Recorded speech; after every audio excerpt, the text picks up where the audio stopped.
Hi YouTube, it's Michelle Nicole. So I wanted to come back after my emotional video and just talk about being 6 months into my legal separation and what that's been like.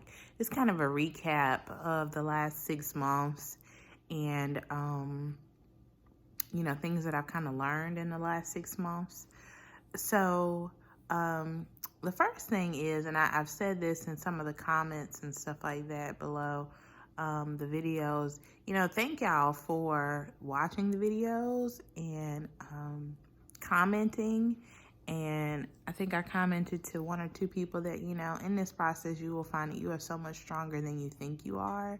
And there's so many people going through the same thing that you are, that it's almost like refreshing to know that you are not, an anomaly. You are not on an island alone. There's people that have gone through it and have survived it. And if nothing else, it's made them stronger. So thank y'all for watching the videos. I am doing this because I think that anything you go through in life is an exercise, and the best way to fully get through it is to take it on head first, but also to help somebody else and drag them along with you through the process. So that's why I'm documenting my divorce and my life and all that good stuff. So definitely I'm a lot stronger than I thought I was. Like, you always know that you can make it through certain situations, but of course when you get married, you don't plan for divorce. You hope for the best and you believe that it'll work out for the best. And so going through a divorce definitely has been challenging, emotionally, mentally, and physically, but it is so much of a shock to the system that it actually is great feeling and growth. It's good. 6 months in, which means I'm halfway through the year legal separation that has to occur in order for us to finalize the divorce process in South Carolina. So I'm excited. I'm looking forward to the future. I'm actually going to do another video right after this about buying a home, and a program that I am going to go through possibly to purchase the home. I've never owned a home before, so first time home buyer experience. My ex-husband, soon to be ex-husband, owned a home when we got married, so I just moved into his home. So I kind of know what it is to be a homeowner, but I myself have not been, through the process. So I'm excited to purchase something for me and my son that is ours, that, I love, and just take that next step in my life. So I'm looking forward to the next 6 months. My attorney has given me the green light that I can purchase a home, and I don't have to worry about my ex, trying to get some equity out of it or whatever. So I'm excited. I'm ready to start house hunting and get something and decorate and do all that good stuff. It's a process, but I'm really excited. So that is kind of what I'm looking forward to down the line in the next 6 months. But just like to reflect on the past 6 months that have occurred, it's been challenging, y'all. Just accepting like the things you cannot control is difficult. You don't understand why someone would act or say or do some of the things that they do towards you when, just a couple weeks, months, days prior, they loved you. They would, couldn't see themselves without you, or whatever the case may be. It's a shock to the system. It really is. And it can be hard to accept the reality of that at times. And I'm the type of person that gives people the benefit of the doubt. I'm a very like hard person until you get, you know, to know me and I feel comfortable with you and I trust you. And once I let you in, I let you in. You know what I mean? So once I've let you in, it's very hard for me to then push you out or remove you from my life and remove the image I have of you in my head, you know, which most of the time is positive. Otherwise, I would have been removed you. So it's been a challenge to accept the fact that this person is not the person that I thought he was. This person is not the person that I married. This person is not who I'm going to be with for the rest of my life. And so, though I was ready to move forward, it's still just an adjustment. You know, you're used to doing things a certain way, and then when you separate, you know, it's kind of like a harsh break where it's like, okay, well, I don't have any help with this anymore. I don't have, you know, this person to talk to, you know, talk about my day with or whatever. That goes away. So that has been a challenge. However, it has been nice to get to know me again. It has been nice to do the things that I want to do. Explore some things that I maybe wouldn't have explored otherwise. Focus on myself, focus on my health mentally and physically. Focus on my child without anyone else's, you know, input or negativity or energy or whatever. Just spending quality time with just me and my son and really truly bonding is so nice. I love it so much, my time with him. So that is awesome. So it has its good and its bad. You know, it's been good. It's been really good. I cannot complain at all. Other than, you know, like y'all saw in my last video, and if you haven't, it's down there somewhere, where I was just missing my son, and you know, as a mom, you go through, as a parent, I'm sure, you know, men go through it too, but when you don't have your son or your daughter for a few days, it's like, oh, my baby, I'm looking at videos, I'm looking at pictures, and just waiting for him to come back. So, yeah, that's the challenging part of it all, is the children in the mix. Other than that, you know, I don't have any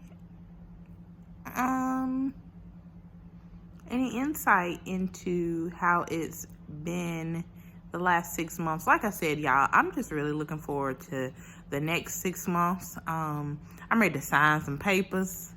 I'm ready to be like out here. Nah, I'm just kidding. I ain't trying to be out. But no, you know, I'm gonna take like a girls trip, you know, to celebrate my divorce and, you know, just move on with my life and enjoy it and look forward to the future. You know, I can do whatever I want and I don't have to consult anyone, you know, as it pertains to what makes me happy. Now, of course, I have to consult him, you know, as it pertains to our child that we share, but other than that, I can do what I want to do. I can get up today, tomorrow, the day after, and be like, you know what?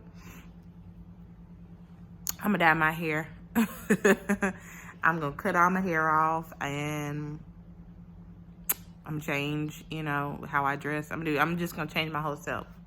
I can do that, and I don't have to consult anybody. So, that's what I'm looking forward to. Just being myself, being happy with myself again, loving myself more, knowing what I will accept and what I won't accept in a relationship. That is one thing I will say, y'all, that I have definitely learned in the last 6 months. I have had the opportunity to, and I think I said this in another video, but really like replay some stuff in the relationship, and it's pointed out to me that, you know, even though like physically I have maybe dated different guys aesthetically, internally they've all been the same type of guy, and it's not in a good way, you know what I mean? Not to bash any of them or anything like that. I say that to say it's something in me that is choosing someone that is not compatible with me. You know what I mean? I tend to pick people that are towards me very narcissistic, very controlling, and in like a covert type of way, you know, not like, oh, I don't want you to go here, I don't want you to do that, but they put it in a way where if I do something, then, and they're mad about it because I didn't do what they wanted me to do, then they flip it and manipulate it into a way where it's my fault, that they're angry, that I, you know what I mean? Like, just covertly controlling. So, and it took me by surprise to realize that, because in my head, I think of myself as very headstrong. I would never be in a relationship where somebody tried to tell me what to do or anything like that. But the reality is that I did not have the skill set to notice when I was being manipulated, or when I was manipulating a situation to try and control their manipulation. You know what I mean? Like, it's super confusing to explain, but I say all that to say that this time has allowed me to shine a light on things that I do wrong, that, you know, that I need to fix in myself before I even consider moving forward in another relationship, or just, you know, being happy, period. You know, I have some character flaws that I need to fix and need to explore, and that's one thing that this has helped me with. I was telling a girlfriend that, you know, the thing about marriage is that